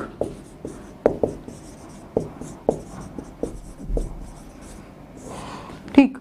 प्री ऑपरेशन, प्री मतलब पहले, ऑपरेशन से पहले की एज, यानी लॉजिक से पहले की एज, जब वो बहुत ज्यादा लॉजिकल थिंकिंग नहीं कर पाता, ठीक है। तो यहां पे कुछ कुछ चीजें जिनको आपको ध्यान में रखना है। जैसे क्या होगा, लॉजिक यहां नहीं आता, ठीक है, यहाँ लॉजिक नहीं आएगा, यहाँ अभी भी इंट्यूशन से ही कुछ कुछ काम चल रहा है। एक चीज आती है यहाँ पे, तर्क आ जाता है हल्का फुल्का। अब लॉजिक मत सोच लेना, मतलब तर्क कैसा, इलॉजिकल थिंकिंग आती है, लॉजिकल नहीं आती, इलॉजिकल आती है, जिसको ट्रांसडक्टिव रीजनिंग कहते हैं हम, ट्रांसडक्टिव रीजनिंग, ठीक है। अब ये ट्रांसडक्टिव रीजनिंग एक तरह की सम काइंड ऑफ इलॉजिकल कह सकते हैं या लेस लॉजिकल कहेंगे। कैसे भाई, बच्चे ने चांद को देखा, मतलब ऐसे मून को देख के उसने कहा यार मून ना ये गोल है, और मेरे पास एक बॉल है, ये भी गोल है, मतलब मेरी तो बॉल मून है, या वो मून है वो भी एक बॉल है। अब ये क्या लॉजिक है, लॉजिक थोड़ा ना है अपने आप में, लेकिन उसने कोशिश किया, क्योंकि वो लैंग्वेज डेवलपमेंट हो रही है यहाँ पर, एक बहुत सेंसिटिव पीरियड है लैंग्वेज के लिए, तो वो सोचेगा, बहुत सारे क्वेश्चंस पूछेगा, तो ट्रांसडक्टिव रीजनिंग आने लगती है, वो दिमाग चलाने लगेगा, ठीक है। ऐसे टेढ़े मेढ़े लॉजिक लगाने लगेगा कि अच्छा मतलब ट्रेन आई तो घर में लाइट आई, कुछ भी टेढ़ी मेढ़ी चीजें, मतलब, तो वो ट्रांसडक्टिव रीजनिंग। जब फॉल्स रीजन वो देने लगे, है ना, जैसे ट्रेन चलती है तो पेड़ भी चलते हैं, हालांकि ऑल्टरनेटिव कॉन्सेप्शन में भी आता है। इरिवर्सिबिलिटी होगी, बिल्कुल प्री गैंग एज है ये, इरिवर्सिबिलिटी होगी, इरिवर्सिबिलिटी यानी कि अपरिहार्य, या नहीं अपरिहार्य तो अलग होता है, अपरिवर्तनशीलता कह सकते हैं। मतलब वो बैकवर्ड्स नहीं सोच पाता सिचुएशन को। मतलब अगर एक 2 से 6 वर्ष के बीच का बच्चा है तो पियाजे के अनुसार वो क्या नहीं कर पाएगा भाई, एक जो पूरी फॉर्म चेंज होती है ना, ऐसे परिवर्तन होता है। अगर आप उसको बेसिकली मतलब हो सकता है कि वो इंडक्टिव रीजनिंग तो है, क्योंकि तो एक दिशा में जब जा रहे हो आप तो वो समझ पाए, लेकिन आप उसको कहे कि बेटा घूम के यो वापस ना, वहां से उसको कहीं ले जाके आपने छोड़ दिया, तो वापस उसको फिर उस तरह से दिमाग में रिवर्सिबल करने में थॉट को, उसका साथ बेसिकली प्रॉब्लम क्या है, इतनी उम्र का बच्चा क्या होगा उसके साथ, वो ये नहीं समझ पाएगा भाई आइस जो है वो पानी बन जाती है, पानी फिर आइस बन जाएगा, मतलब रिवर्स सिचुएशन होती है, वो इतना नहीं वो सोच पाता, तो इरिवर्सिबिलिटी होती है। ठीक है, इसका भी अपना कारण है क्योंकि वो एक ही चीज पर ज्यादा फोकस करता है जिसको सेंट्रेशन कहते हैं, तो सेंट्रेशन का गुण भी यही होता है। ठीक है,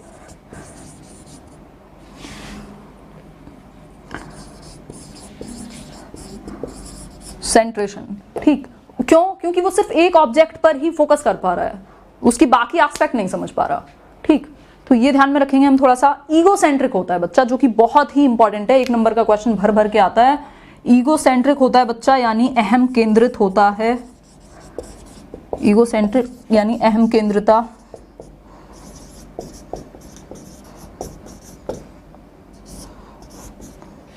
बिल्कुल ईगोसेंट्रिक होगा। ईगोसेंट्रिक का मतलब क्या है? ऐसा नहीं है वो कोई घमंडी बहुत ज्यादा ईगो से भरा हुआ है, लेकिन वो ये मानता है कि जैसा मैं फील करता हूं वैसे सारी दुनिया फील करती है, जिन चीजों पे मैं खुश होता हूं उस चीज पे सारी दुनिया खुश होती है। मतलब वो ये सोचता है, मतलब वो सेंटर है हर चीज का, और जैसा वो फील करेगा किसी एक चीज के बारे में वैसा ही सब फील करेंगे। मतलब उसके लिए ऑब्जेक्ट्स या चीजें या लोग फीलिंग सब वैसे ही है जैसा वो देखता है, क्योंकि वो दूसरे का पर्सपेक्टिव नहीं समझ पाता, ये कह सकते हैं एक तरह से। मतलब उसको वो खुद से ही जोड़ के देखता है हर चीज में। ठीक, तो ये ईगोसेंट्रिज्म है, जब पर्सपेक्टिव ना समझ पाए दूसरों का, या खुद से ही कनेक्ट करके वो देखे कि भाई जैसे द वे मैं सोचता हूं उसी तरह सारी दुनिया सोचती है। धन्यवाद अस्मिता। हाँ, ऐसे कई लोग तो थक के चले गए मुझे लग रहा है। एनिमिस्टिक होता है, बिल्कुल एनिमिज्म होता है इस स्टेज में। ये बहुत इंपॉर्टेंट स्टेज है, याद रखने के लिए बहुत सारे कैरेक्टरिस्टिक हैं। एनिमिज्म होगा। एनिमिज्म मतलब अजीववाद कहते हैं उसको, आई थिंक हिंदी में। ठीक,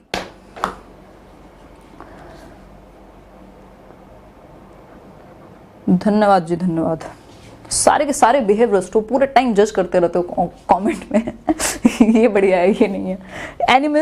एनिमिज्म मतलब अजीववाद। उसको निर्जीव चीजें भी, वो सोचता है कि निर्जीव चीजें भी फील करती हैं, इनके अंदर भी जान है। निर्जीव और सजीव के बीच का फर्क या तो कह सकते नहीं समझता। अगर ये टेबल है यहाँ पर, अगर इससे मुझे चोट लग जाए तो अगर मैं छोटी हूँ 2 से 6 वर्ष में, तो मैं जब तक मेरे मम्मी पापा इसको पिटाई नहीं कर देंगे इसकी, तब तक मुझे ऐसे सुकून नहीं मिलेगा। ऐसे बदले की भावना कह सकते हैं, बदले की भावना नहीं है बट क्योंकि वो सोचता है कि इसमें भी फीलिंग्स हैं। ऐसे वो चींटी मर गई वाला एग्जाम्पल आप सभी ने देखा होगा, बच्चे गिर जाते हैं, ऐसे घुटने उठने छिल जाते हैं, तो ऐसे थोड़ा सा पिटाई विटाई सी कर दो, थोड़ा गुस्सा दिखा दो जमीन को लेकर के, तो उसको लगेगा हाँ यार ठीक है, अभी इसको भी चोट, इसको भी दर्द हो रहा होगा अभी।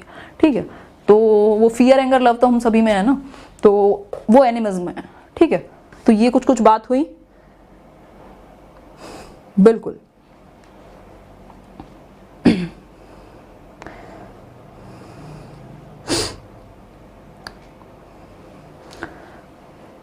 हिंदी मतलब संस्कृत में भी पढ़वा दोगे आप लोग का, बस चले। तो अब आ जाओ नेक्स्ट स्टेज पर, कुछ चीजें देख लेते हैं। 3 माउंटेन टेस्ट, वो कंजर्वेशन में आएगा, उसको समझेंगे। ठीक है,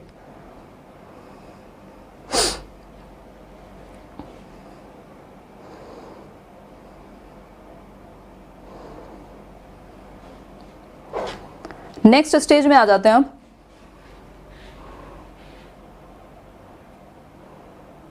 हाँ बिल्कुल बिल्कुल, थक कैसे सकते हो, मतलब ये इसको अगर एक वीडियो में कंप्लीट करने के लिए हम लोग सोच रहे हैं तो समझो फिर इसको, और थोड़ा तसल्ली से भी समझेंगे तभी बेहतर समझ आएगा। भागम भाग तो है नहीं, अभी टाइम है एग्जाम में, अच्छे से समझ सकते हैं। हालांकि मेरी स्पीड फिर भी तेज ही रहती है।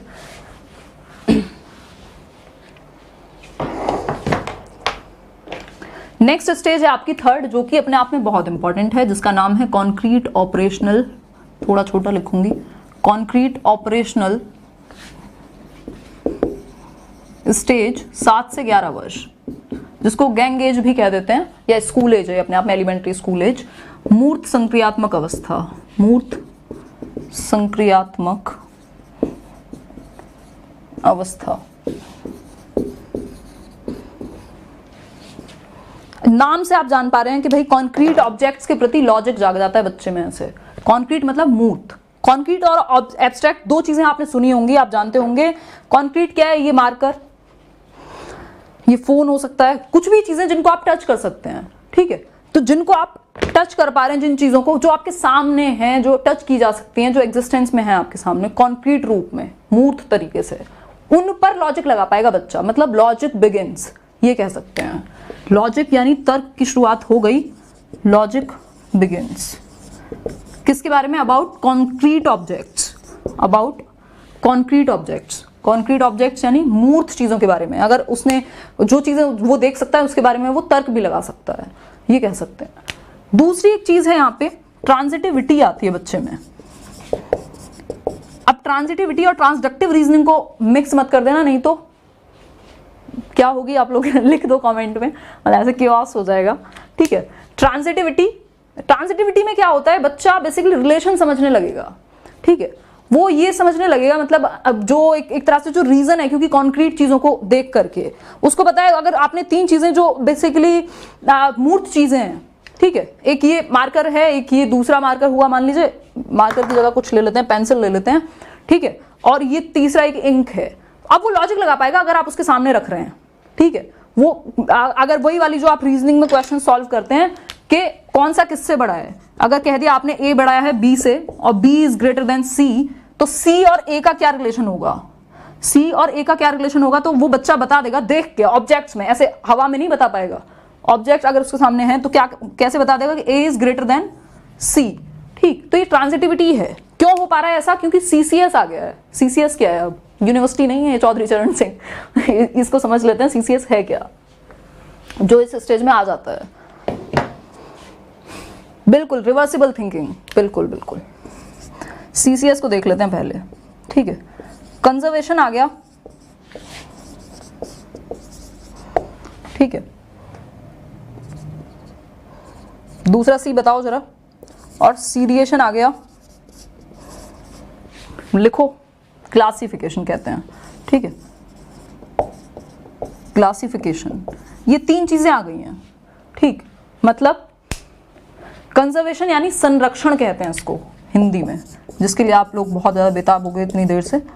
संरक्षण। क्लासिफिकेशन होता है आपका वर्गीकरण, और थर्ड वन इज सीरिएशन, मतलब सीरीज में लगा पाए, असेंडिंग डिसेंडिंग ऑर्डर में, है ना। असेंडिंग डिसेंडिंग आप सब जानते हैं, अपवर्ती और पता नहीं हिंदी में कुछ बोलते थे, भूल गई हूं मैं, मतलब ऐसे बढ़ते हुए क्रम में और घटते हुए क्रम में। तो वो एक तो कंजर्वेशन आ जाता है। संरक्षण, संरक्षण क्या है? अब इसका अपना एक एक्सपेरिमेंट था। बहुत बढ़िया ऋषभ, बिल्कुल ठीक लिखा है, मस्त सेशन है, चलिए बहुत बढ़िया। जो लोग थक के सो चुके हैं ना, ये बहुत मतलब ऐसे खतरनाक बात है। ऐसे लाइक शेयर कर देना भाई जरूर, और अभी तक सब्सक्राइब ना किया हो तो सब्सक्राइब कर देना। ऐसे इस बार टारगेट है, आप लोगों ने बहुत अच्छा रिस्पांस दिया है कि दिसंबर तक हम लोग 1 मिलियन पहुंचे। ऐसा बहुत लंबा तगड़ा टारगेट है ये, बट ठीक है, मजा आता है, मतलब फॉर फन फैक्ट, ऐसे मजा आता है फन के लिए ना, बहुत सही रहता है। मतलब कुछ कुछ ऐसे छोटे मोटे चैलेंज चलते रहने चाहिए। तो ऐसे दोस्तों के साथ शेयर करके थोड़ा सा फिर एक बड़ा मीटअप करते हैं, कुछ प्लान करेंगे अलग अलग जगह पर। कंजर्वेशन को समझ लेते हैं, यानी संरक्षण। प्याजे का एक्सपेरिमेंट है इस पर, जो कि बहुत ही फेमस है, या बहुत ही कॉमन भी कह सकते हैं आज के टाइम पर। कहीं भी आप प्याजे पढ़ेंगे तो आपको मिल जाएगा। उन्होंने बेसिकली दो चीजें दिखाई। ये एक छोटा कोई एक बॉक्स कह सकते हैं, कोई ग्लास कह सकते हैं, कोई बीकर कह सकते हैं। दूसरा इससे बड़ा है, मतलब बड़ा नहीं है, एक सेकेंड, ठीक। ये थोड़ा चौड़ा बर्तन है, सेम क्वांटिटी आती है दोनों में, लेकिन ये लेंथ में ज्यादा है और ये थोड़ा विड्थ में ज्यादा है, मतलब चौड़ाई में ज्यादा है, ठीक। तो ये ए है और ये बी है, क्वांटिटी सेम है। मान लो 200 ml आता है दोनों में, 200 ml पानी यहां भी आएगा, 200 ml पानी यहां भी आएगा। लेकिन बच्चे के साथ क्या सीन होगा, उसको बेसिकली अगर आपने इस ग्लास में दिया, इस ग्लास से ज्यादा लगेगा उसे इसमें, क्योंकि वो एक चीज पर ही फोकस कर पाता है, मतलब कि सेंट्रेशन है जो लास्ट स्टेज में था। लेकिन अब ऐसा नहीं है, अब क्या है, अब कंजर्वेशन आ चुका है, अचीव हो गया। अब बच्चा समझ जाएगा, रिवर्सिबल थिंकिंग कर पाएगा, डिसेंट्रेशन कर पाएगा, अलग अलग एस्पेक्ट समझ पाएगा, सिर्फ हाइट को ही नहीं देखेगा। अब वो क्वांटिटी को भी समझ पा रहा है, उसकी लेंथ को भी समझ पा रहा है, हाइट को भी।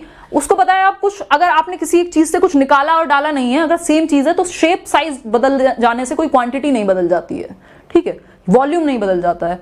तो इसलिए अब कंजर्वेशन अचीव हो गया, संरक्षण आ गया। इसका एक बहुत प्यारा सा एग्जांपल है, आप अगर कभी बचपन में ऐसे अक्षरधाम मंदिर गए हो, हाँ, अगर आप कभी अक्षरधाम मंदिर गए हो बचपन में, तो वहां पे एक मशीन लगी होती थी, पता नहीं अभी होती है या नहीं, तो वहां पे एक जैसे नोट डाल के 10 रुपए का या जो भी, वहां सिक्के निकलते थे दूसरी साइड से, है ना, ऐसे कॉइन्स आ जाते थे। तो वो 10 के नोट से 5 सिक्के दे देता था, 2-2 के।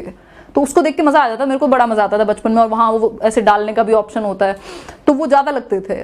तो वो जब आपको ज्यादा लगे, वो 10 रुपए का नोट कम लगे क्योंकि वो सिंगल एक है और वो 5 सिक्के ज्यादा लग रहे हैं, तो मतलब कंजर्वेशन नहीं आया अभी, है ना, अभी इरिवर्सिबिलिटी वाली स्टेज में आप हैं, प्री ऑपरेशनल में। लेकिन जब ये चीज बच्चा समझने लगे, कंजर्व करने लगे, संरक्षण का जो कॉन्सेप्ट है वो उसके दिमाग में आने लगे कि भैया शेप साइज बदल जाने से क्वांटिटी नहीं बदल जाती है, एक एस्पेक्ट नहीं, अब वो बाकी एस्पेक्ट भी देख पा रहा है, तो वो फिर कंजर्वेशन अचीव हो गया, जो कि कॉन्क्रीट ऑपरेशनल में अचीव हो जाता है। क्योंकि मूर्त चीजें जो उसके सामने हैं, उनपे तो वो लॉजिक लगा लेगा आप, ठीक है। देख रहे हो सारी चीजें ना ऐसे जुड़ी हुई हैं, बिल्कुल एकदम बुनी हुई हैं, तो अगर आप कनेक्ट कर पा रहे हैं तो मजा आएगा। पहले की 2 थ्योरीज और देख लेना, प्याजे की, अच्छे से क्लियर हो जाएगा। लैक ऑफ कंजर्वेशन होता है प्री ऑपरेशनल में 2 से 6 वर्ष में, यहां नहीं है लैक ऑफ कंजर्वेशन, ठीक है।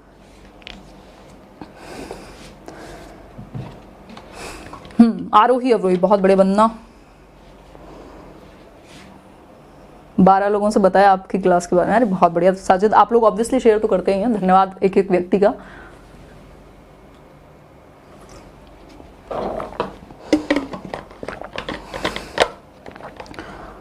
डेयरी मिल्क, चॉकलेट और पर्क बड़ी होती है। हाँ, ये तो आप ऐसे एग्जांपल से आप अपने आसपास या खुद पर भी अप्लाई कर सकते हैं, ठीक है। ये हुआ कंजर्वेशन। एक चीज और होती है इरिवर्सिबिलिटी,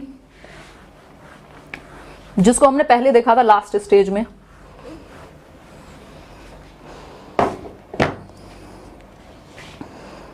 हाँ, मंदिर दिल्ली में ही है, अक्षरधाम बिल्कुल, गुजरात में भी है। हाँ, अब आ जाते हैं एक और चीज पर, जो है आपकी रिवर्सिबल थिंकिंग आ जाएगी कॉन्क्रीट ऑपरेशनल स्टेज, मतलब 3rd स्टेज में। रिवर्सिबल मतलब पलटावी का गुण, रिवर्सिबिलिटी या रिवर्सिबल थिंकिंग, ठीक है। कब आ जाएगी ये? कॉन्क्रीट ऑपरेशनल 3rd स्टेज में, 7 से 11 वर्ष के अंदर।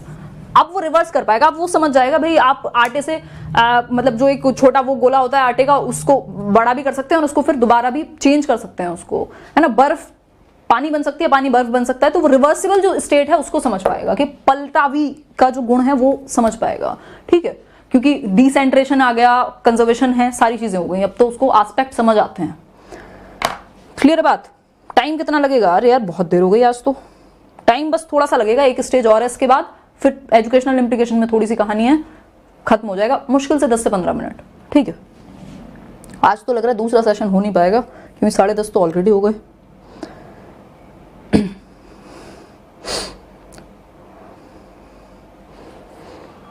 सारा आज ये तो एक ही सेशन में होगा, एक साथ ही आप देखें तो थोड़ा कनेक्ट कर पाएंगे ना, फिर अगर टुकड़ों में देखेंगे फिर दिक्कत होगी। हाँ, यमुना बैंक के पास में मेट्रो स्टेशन भी है अक्षरधाम अपने आप में। अब सारा रास्ता मैं ही बताऊं क्या? चलो खैर, ये तो मजाक की बात हुई।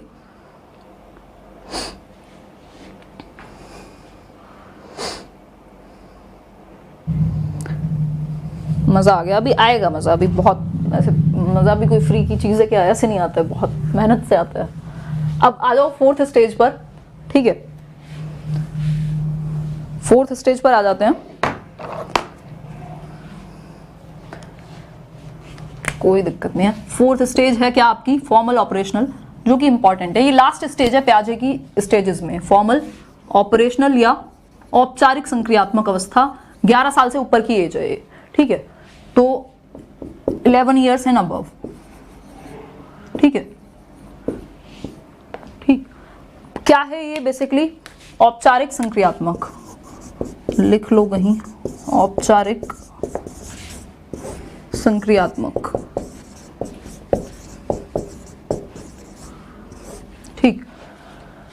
अब वो फॉर्मल ऑपरेशंस करने लगेगा, मतलब एब्स्ट्रैक्ट चीजों को लेकर के लॉजिक आ जाता है, जो कि अपने आप में बहुत ही इंपॉर्टेंट है, कोई दिक्कत नहीं है।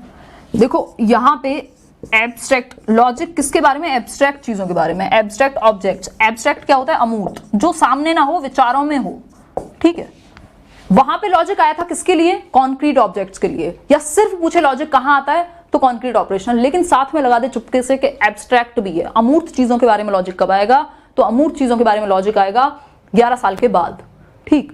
मतलब यहां पे बच्चा एक बहुत इंपॉर्टेंट चीज है, डिडक्टिव रीजनिंग करने लगता है, हाइपोथेसिस लगाने लगता है, और दोनों को मिला के हाइपोथेटिको डिडक्टिव रीजनिंग आ जाती है, ठीक है। मतलब डिडक्टिव रीजनिंग आ जाएगी, जिसको हम कहते हैं निगमनात्मक चिंतन या निगमनात्मक तर्क, मतलब जनरल टू स्पेसिफिक जाना, सामान्य से विशिष्ट की ओर जाना, रूल टू एग्जाम्पल जाना, यानी नियम से उदाहरण की ओर जाना। कैसे समझेंगे इसको अभी। और हमें इतना पता है कि इंडक्टिव जो मेथड है उसको हम बचपन से शुरुआत से यूज करते हैं, लेकिन डिडक्टिव हम बड़ी क्लासेस के बच्चों के लिए यूज करते हैं, दोनों का मिश्रण, या डिडक्टिव बाद में, है ना। जैसे आप फॉर्मूलेज बाद में यूज करते हैं मैथ्स में, पहले तो आप समझा ही रहे होते हैं ना चीजें, या अलग अलग जगह। मैथ्स में खैर डिडक्टिव बहुत जगह पे यूज होता है मेथड, तो डिडक्टिव रीजनिंग थोड़े से बड़े बच्चों के लिए ज्यादा बेहतर होगी, ठीक, क्योंकि वो इंडक्टिव डिडक्टिव दोनों का बेहतर इस्तेमाल कर पाते हैं। हाइपोथेटिको डिडक्टिव रीजनिंग आपने सुना होगा या पढ़ा भी होगा पहले, अगर आपने देखा होगा वीडियो तो। हाइपोथेटिको डिडक्टिव रीजनिंग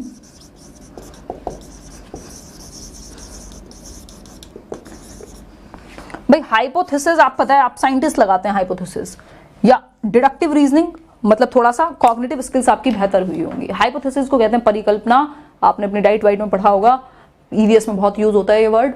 हाइपोथेटिको डिडक्टिव रीजनिंग मतलब हाइपोथेसिस भी लगा पाएगा और किसी एक जनरल रूल से नीचे की तरफ सोच पाएगा। जैसे फॉर एग्जांपल ये बहुत एक्स्ट्रा मतलब एक next level high level cognitive skill है। जैसे फॉर एग्जांपल कह सकते हैं अभी आजकल एक मसला चल रहा है, जीडीपी ग्रोथ थोड़ा कुछ कम हुई है हमारी कंट्री में, कुछ 5% इस तरह से ग्रॉस डोमेस्टिक प्रोडक्ट। तो उस सिचुएशन में ऐसा कहा जा रहा है कि भाई डॉक्टर मनमोहन सिंह जो one of the best economist कह सकते हैं, इन्फ्लुएंशियल व्यक्ति हैं, तो उन्होंने पहले 2 साल पहले उस चीज को ब्लैक मनी के टाइम पे जो भी था उसको पहले से उन्होंने प्रेडिक्ट कर दिया था कि ये जीडीपी ग्रोथ डाउन जाएगा या जो भी है। तो उन्होंने हाइपोथेटिको डिडक्टिव रीजनिंग लगाई होगी। मतलब ये एक नेक्स्ट लेवल चीज है, आपके सामने एग्जिस्टेंस में नहीं है चीज, लेकिन आप परिकल्पना कर पा रहे हैं, एक इमेजिन कर पा रहे हैं किसी बेसिस पे, बिना तर्क के नहीं, ठीक, तो किसी बेसिस पे। तो जब तो ऐसा नहीं था ना, लेकिन उन्होंने हाइपोथेटिको डिडक्टिव रीजनिंग का यूज किया होगा इस चीज को प्रिडिक्ट करने में, ठीक है। तो ये एक बात है अपने आप में जिसको आप ध्यान में रख सकते हैं। साइंटिस्ट में या जो बड़े बेसिकली जिनका कॉग्निटिव लेवल बहुत अच्छा, थियरीज बनाते हैं लोग, उन सब में ये पाई जाएगी। और यहाँ पे बच्चे में एबिलिटी होती है 11 साल के बाद कि इसको विकसित किया जाए, ठीक है। हाँ,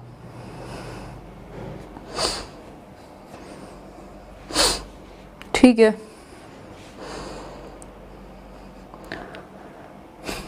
बिल्कुल। तो ये कौन सी एज हुई, डाइवर्जेंट कन्वर्जेंट सब सारी थिंकिंग यहाँ पे वो यूज कर लेगा, इंडक्टिव डिडक्टिव सब आ जाता है, ठीक। तो इसको आप ध्यान रख सकते हैं, जो मुश्किल साइंटिफिक कॉन्सेप्ट्स हैं उनको भी समझ सकता है। धन्यवाद पार्वती, अगर आप पहले सेशन में ही आपको पसंद आया सेशन तो बिल्कुल। गोल डायरेक्टेड बिहेवियर कौन सी स्टेज में होता है मैम, प्लीज रिप्लाई। एम्बी दूवे, ये होता है फर्स्ट स्टेज में। फर्स्ट स्टेज यानी सेंसरी मोटर स्टेज, मतलब बच्चा गोल डायरेक्टेड बिहेवियर करना शुरू कर देता है, उसके सामने कोई चीज रखी है उस तक पहुंचना है ना, तो वो शुरू कर देता है उस एज में, तो वो आएगा सेंसरी मोटर में। आई थिंक मैंने बताया भी होगा या हो सकता है दिमाग से निकल गया हो, ठीक है। ये हुई एक बात। चलिए फिर, आई होप आपको ये सेशन पसंद आया होगा। सेशन पसंद आया हो तो लाइक जरूर कीजिएगा। अब थोड़ा एजुकेशनल इंप्लीकेशन को जान लेते हैं कि आप क्लासरूम में कैसे यूज करेंगे प्याजे को, या क्वेश्चन आएगा तो कैसे डील करेंगे, प्याजे किन चीजों को इंपॉर्टेंस देंगे, ठीक।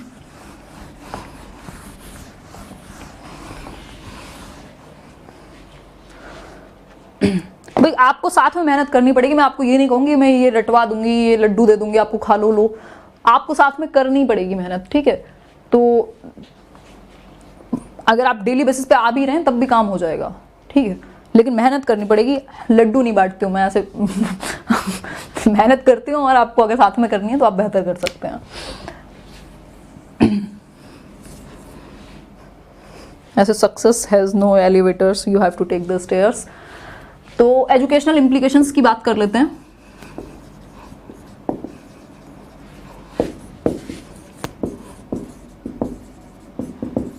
शैक्षिक अनुप्रयोग जिसको हम कहते हैं, क्लासरूम में आप कैसे यूज करेंगे प्याजे को।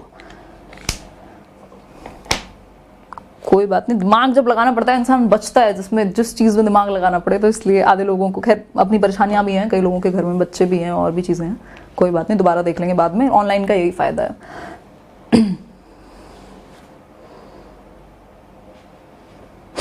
देखो एक चीज समझो, यहाँ पे प्याजे कहेंगे बच्चे को एक्टिविटीज करने दो, वही 4 चीजें जिनसे हमने शुरू किया था, मैचुरेशन, एक्सपीरियंस, इसके अलावा जो सोशल इंटरेक्शन है, और लास्ट में इक्विलिब्रेशन बनेगा ही ऑब्वियसली।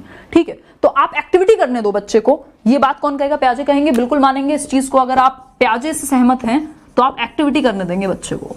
ठीक है, और इसके अलावा एज के अनुसार करिकुलम को प्लान करेंगे, भाई जिस स्टेज का बच्चा है, जो उसका इंडिविजुअल डिफरेंसेस हैं उनको ध्यान में रखेंगे।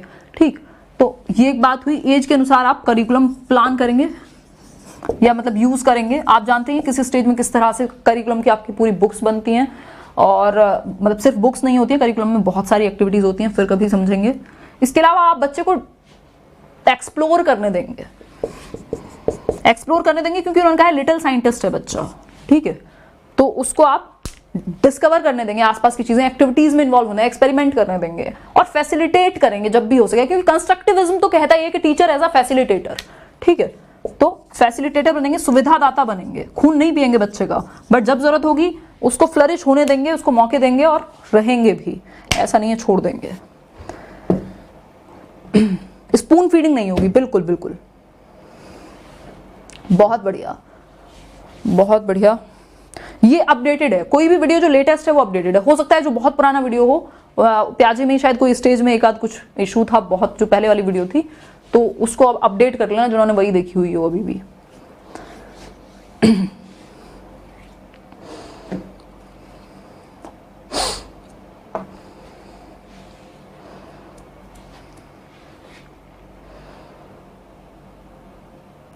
धन्यवाद देवोजीत। तो ये कहानी हुई कि आप बच्चे को एक्टिविटीज के लिए उसको बेसिकली फैसिलिटेट करेंगे, उसकी एज का भी ध्यान रखेंगे, समझेंगे बच्चे को देख के कि आप मतलब आपके दिमाग में चलेंगी चीजें कि भाई ये इस स्टेज का बच्चा है, 3rd स्टेज में है, 4th स्टेज में है, तो ये क्या क्या एक्टिविटीज कर सकता है और उसको क्या क्या चीजों को करने देना चाहिए या किन चीजों का आपको ध्यान रहना चाहिए। तो ये सारी चीजें जो टीचर इंप्लीमेंट कर सकता है, और आज के करिकुलम में बहुत जगह पर ये चीजें हमें देखने को मिलती हैं, चाहे बुक्स के बाद में वो एक्टिविटीज का कॉलम हो, ये हो, वो सब चीजें वो कंस्ट्रक्टिविज्म से प्रेरित हैं। ठीक है, क्योंकि हमारा जो लेटेस्ट सिलेबस चल रहा है वो एनसीएफ के अनुसार चल रहा है। एनसीएफ 2005 यानी नेशनल करिकुलम फ्रेमवर्क 2005, राष्ट्रीय पाठ्यचर्या की रूपरेखा 2005, जिसमें जो बेसिस ही, जिसका आधार क्या है, रचनावाद या कंस्ट्रक्टिविज्म। ठीक है, हाँ बिल्कुल एनआईओएस वैलिड है। चलिए फिर 1 घंटे से ज्यादा का सेशन हो गया है आज, बट ऑलमोस्ट सभी चीजें हमने डिस्कस कर ली हैं। ईगो सेंट्रिक जब होगा बच्चा 2nd स्टेज में, प्री ऑपरेशनल स्टेज, पूर्व संक्रियात्मक 2 से 6 वर्ष, जब वो दूसरों के पर्सपेक्टिव को नहीं समझ पाता है ना, जिसको कलेक्टिव मोनोलॉग से भी जोड़ा है प्याजे ने, कि मतलब बच्चे खुद में ही बोल रहे हैं, सारे मिल करके सब अपने आप से बातें कर रहे हैं, कोई किसी से बात नहीं कर रहा, लेकिन एक कलेक्टिव शोर आ रहा है, तो वो कलेक्टिव मोनोलॉग है, अकेला एकालाप चल रहा है सबका कलेक्शन में। ठीक, कॉग्निटिव डेवलपमेंट मतलब आपके संज्ञानात्मक स्किल्स का डेवलपमेंट। हाँ, करियर विल पर होंगे सेशंस। प्रभात, सारे डाउट्स क्लियर हो गए, बहुत बढ़िया। जफर, ठीक है, कल क्वेश्चंस करने की कोशिश करते हैं प्याजे को लेकर, या फिर नेक्स्ट थियरी करेंगे, क्योंकि यहां से कंफ्यूजन फिर भी बनी रहती है, लोग बहुत गलत करते हैं इनके क्वेश्चंस, मैथ से लेके कहीं पे भी आ सकता है इनका क्वेश्चन, बहुत इंपॉर्टेंट है प्याजे। चलिए धन्यवाद, और कल मिलते हैं। आप जो सीडीपी के क्वेश्चन है वो कल ही करेंगे, क्योंकि आज का सेशन कुछ ज्यादा ही बड़ा हो गया। रिवर्सिबिलिटी आएगी कॉन्क्रीट ऑपरेशनल यानी मूर्त संक्रियात्मक 7 से 11 वर्ष में। ठीक, अच्छा एक चीज और वो ले लो, क्या कहते हैं उसको, स्क्रीनशॉट, कि ये देख सकते हो प्री ऑपरेशनल में 2 स्टेज होती हैं, प्री कॉन्सेप्चुअल और इंट्यूटिव। इतना याद रखने की जरूरत नहीं, पूछता तो है नहीं, बट फिर भी स्क्रीनशॉट ले लो ये मेन चीज़ें हैं जो आपको काम आएंगी पेपर में। ये चार्ट आपको काफ़ी काम आएगा। ऐसे सेशंस फ्री में होते हैं बट क्वालिटी की कमी नहीं होती है, तो टेंशन लेने की ज़रूरत नहीं है। ठीक है, ये स्क्रीनशॉट इसका ले सकते हो।